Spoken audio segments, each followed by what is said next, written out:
This is serious. This is serious business. People really do believe this, and you've given us a great stewardship here. But it's also incredible when the king says, "See, these are my sheep that you're that I'm handing over to you to care for." Um, it's a there's a deep satisfaction to that. A lot of joy there.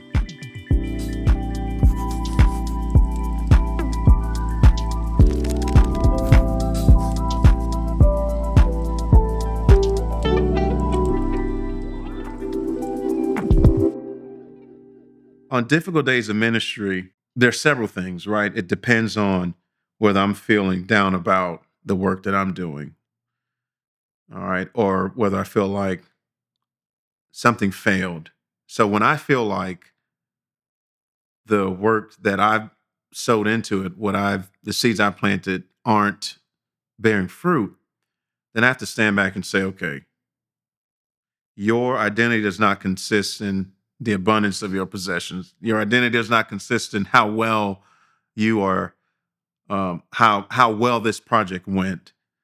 Okay, rejoice not that the demons are subject to you, but that your name is written in the Lamb's Book of Life. Okay, so I have to get the identity piece, get my priorities right. That it's about God's glory, not my glory, and then I have to remember to not despise the day of small beginnings. Okay. I have to remember that one man plants, another waters, God yields the increase. So the church belongs to God. God is going to do with the church what he wants and the way in which he wants to do it. And so I'm freed up by the sovereignty of God. I think of, J.I. Packer's encouraging work, evangelism and the sovereignty of God. I do all that I can and I do the right thing the best I can and trust that God is going to do what only God can do. And then another thing I do with difficult days, and this is actually fresh because God's been dealing with me on this, is okay, I try to hit rewind and I try to consider God's faithfulness. All right. Look what God has done. My tendency is to think about what isn't done and what needs to be done. And so just this week, as I was reading the story of Gideon, I was thinking, gosh, Lord, you're going to get the glory. You're going to do it the way that you want, maybe with less people, may not be with this person doing this or that person doing that, but you're going to get the glory. And I just thought, man,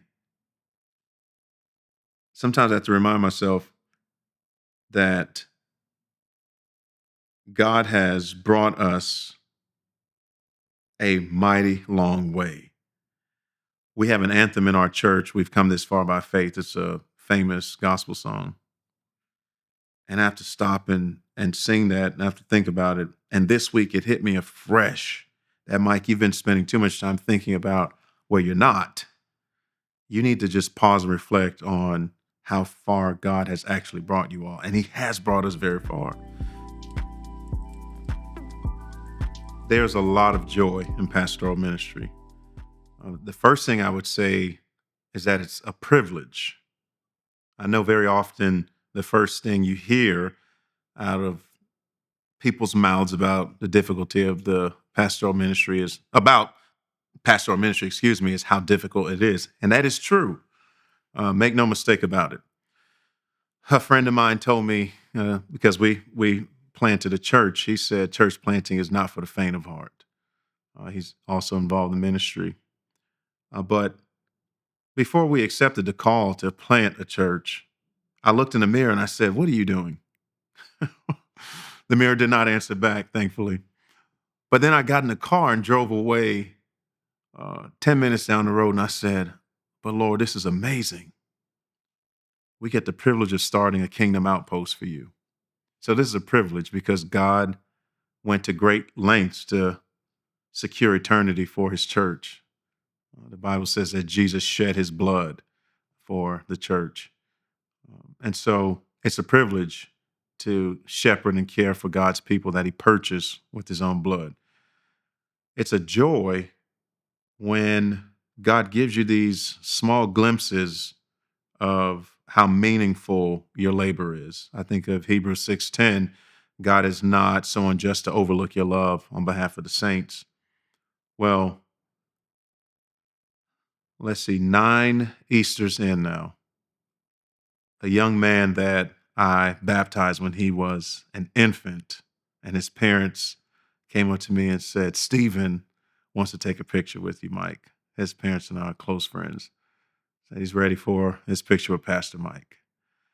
And so uh, I scroll back to that first picture, that first Easter, where Stephen and I took a picture together in my plaid jacket that the staff called a tablecloth.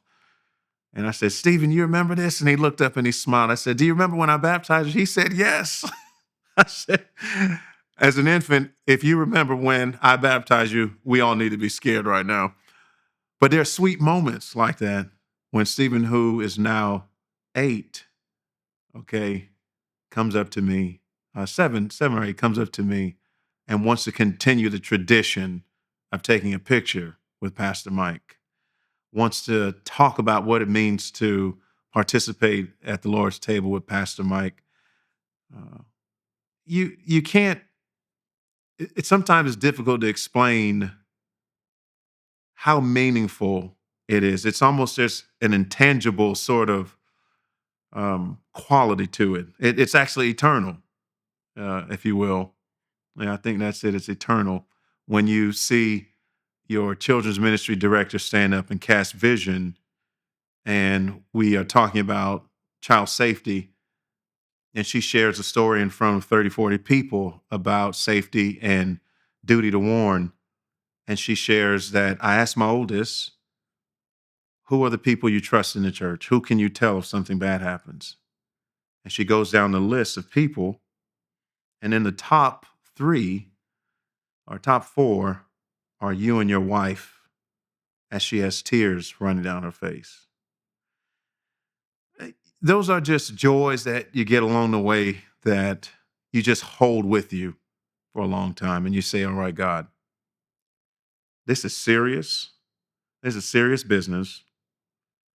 People really do believe this. And you've given us a great stewardship here. But it's also incredible when the king says, see, these are my sheep that you're that I'm handing over to you to care for. Um it's a there's a deep satisfaction to that. A lot of joy there. The most important thing about being a pastor that I did not learn in seminary is somewhere in the space of organizational leadership. We talked about ecclesiastical structures, polity, but there's this sort of space that is endemic to kind of like the corporate world, if you will.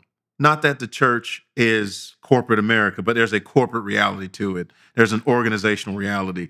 And I would say that I learned that real time. I learned that by meeting with businessmen. I learned that by seeing their frustrations with pastors.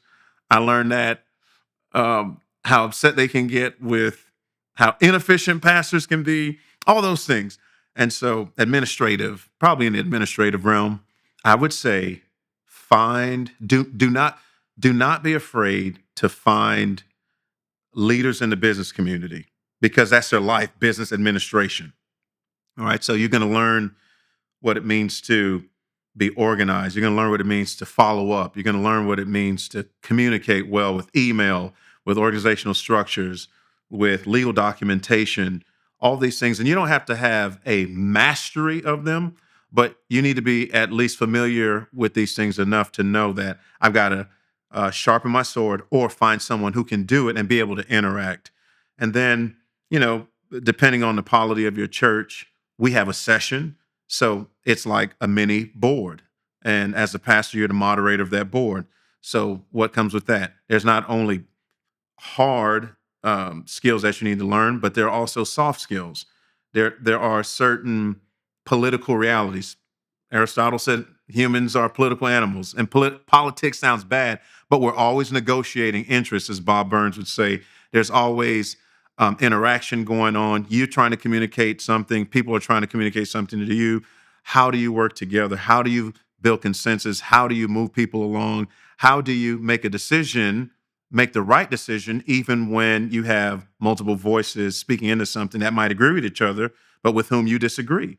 Uh, Consensus is not always the right answer is not always found in the consensus. You have to make the right decision with the information that's given. So these are all leadership skills, all right?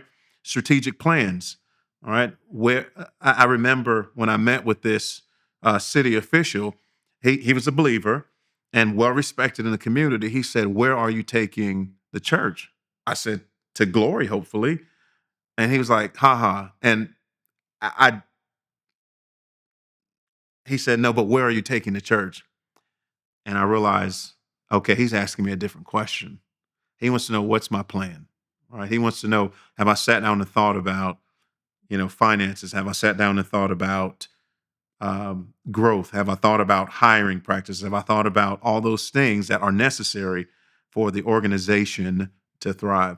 So I would commend you to books like Institutional Intelligence by Gordon T. Smith, Leadership on the Line by Heifetz and Linsky, any of Lencioni's things, Pete Scazzaro, and finding, you know, a local businessman or woman